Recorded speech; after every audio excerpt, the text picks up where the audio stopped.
So I thought that I would spend this week's screencast just going through what I thought were the key points in Chapter 3 uh, and answer some frequently asked questions.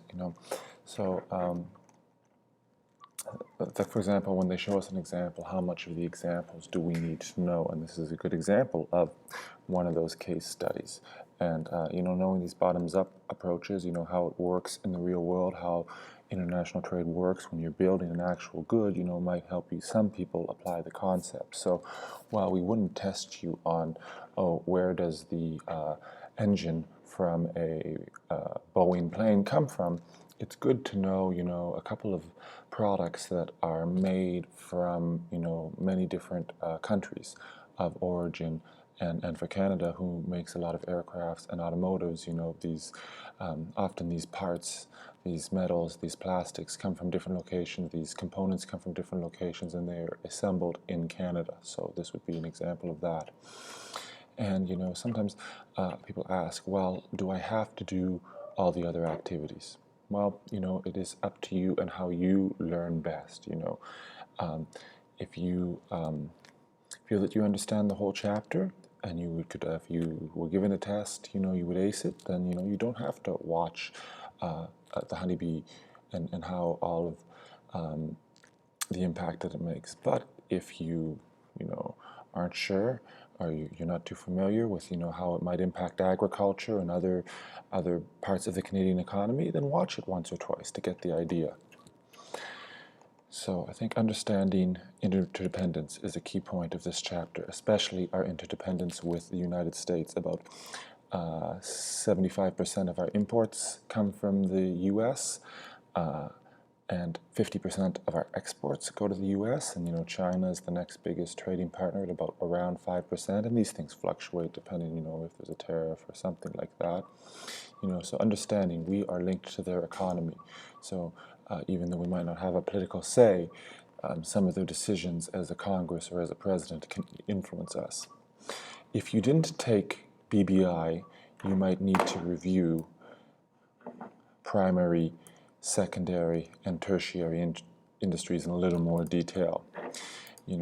Primary industries are usually something that's taken from the earth, and secondary industries have been processed or manufactured somewhat, and then tertiary industries are services that, for example, we're talking about a kitchen table.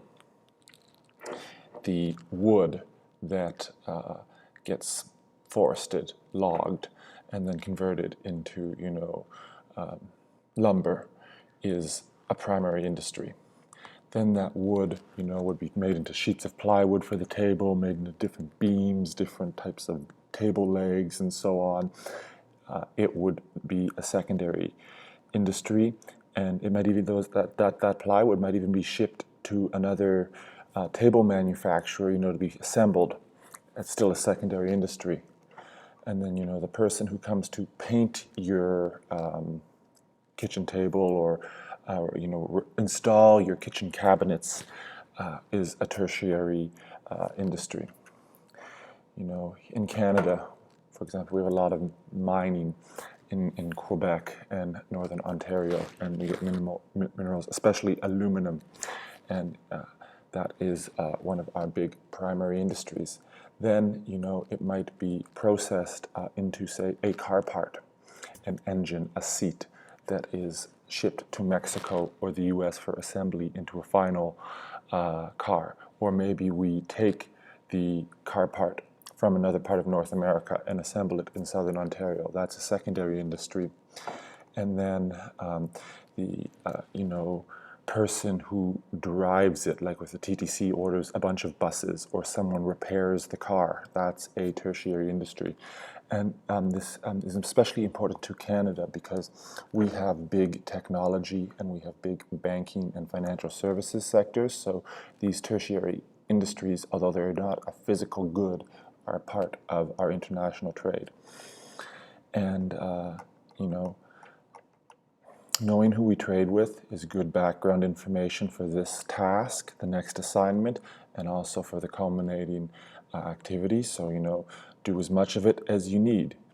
It's like math. If you need to do a few more to help you remember, go ahead and do a few more. If you get it after the first time, it's okay to stop. Again, it's reminding us that the U.S. is our biggest trading partner.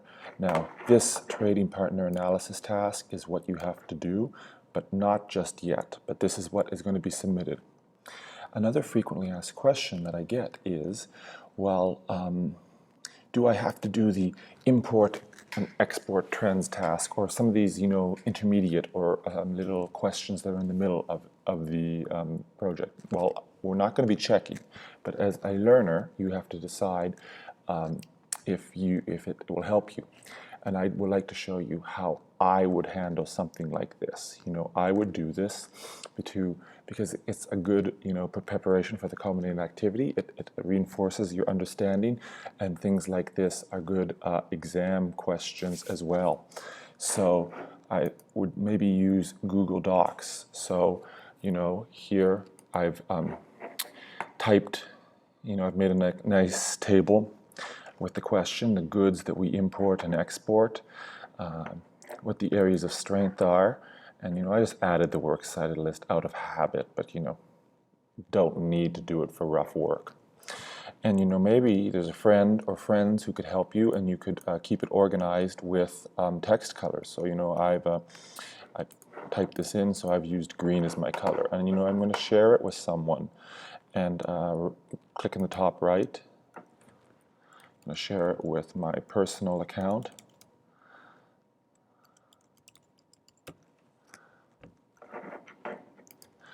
Send them a note. Please help with the areas of growth. And then make sure they notify, and then it'll appear in their Google Drive.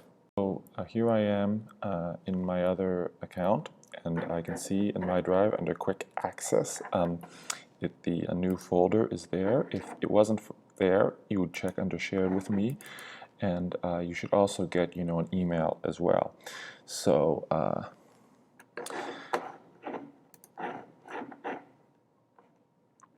up here in the top right, it shows you who else is working on it. And so I'd be like, okay, areas of growth is left blank. Well, what do I know about our areas of growth? Well, aircraft and auto parts, and imports of consumer goods, especially pharmaceuticals.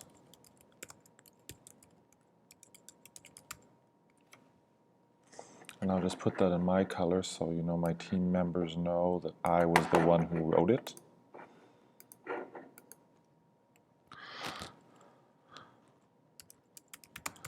And in terms of exports, metals and minerals are rising. Aluminum has risen since the U.S. dropped tariffs.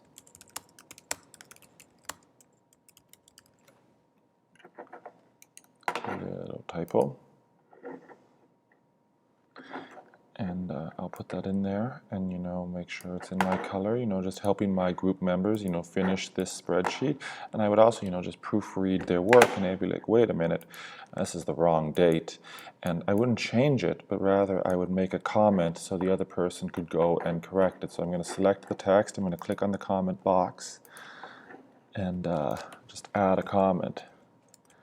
Now, that came into effect the year after.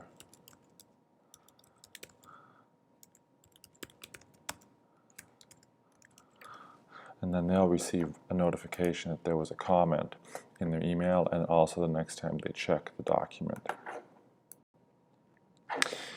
I've gone back to the original account to see what my team member has done to the document, and I'd just like to point out, clear file names help you find the file easily. So I always like the course title in it. If you submit work, put your name in it. In this case, I've both numbered the chapter and what the activity is, so I could easily search for it and find it. I think clear file names save a lot of time. So I'll go and open it, and okay, I can scroll down, Oh, great, my friend has added the missing areas. And then, oh, a comment. And now, this would be a chance for me to correct my own work. Don't like mess around with other people's work. Just, make a comment and then they can change it. I'll change, oops, there we go. And then I'll go back to the comment and be resolve, and they will see that it has been resolved, or I could be, are you sure, and type in another comment.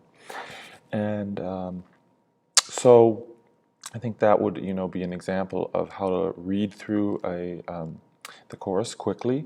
And then we have this document that can be used as a study sheet later on, or perhaps it might inspire the Chapter 3 assessment that's due in a couple of weeks, or perhaps it might be a reference point. If you put your citations in now, you can go back to those. So doing this assessment as learning, and as the learner you're evaluating your own learning, the teacher's not evaluating anything, I think might pay dividends later on in the course.